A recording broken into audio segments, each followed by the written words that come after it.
बिल्कुल मानती हूं कि महाराष्ट्र के रिजल्ट हमारी आशा के विपरीत गए हैं और इसमें मुझे कोई संशय नहीं है कि हम शायद महाराष्ट्र में बहुत ज्यादा बेटर कर सकते थे, लेकिन इस बात की खुशी है कि झारखंड में हमारी परफॉर्मेंस अच्छी रही है। इस बात की भी खुशी है कि झारखंड में हमारी सरकार रिपीट हम करने जा रहे हैं। हम सबक सीखते हैं इलेक्शन से और ड्राइंग बोर्ड पर जाकर हम देखेंगे कि क्या हुआ।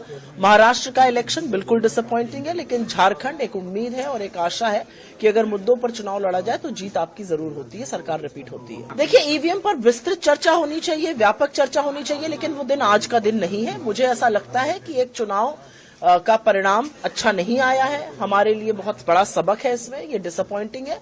हम ईवीएम पर जरूर व्यापक चर्चा करना चाहते हैं। हम जिस तरह से महाराष्ट्र का चुनाव टाला गया, महायुति को वक्त मिला अपनी स्कीम लॉन्च करने का, 3-3 इंस्टॉलमेंट्स गए, वो सारे फैक्टर्स हैं। लेकिन डिसअपॉइंटिंग बात यह है कि हमारे वो नंबर्स नहीं है जिसकी हमें आशा थी।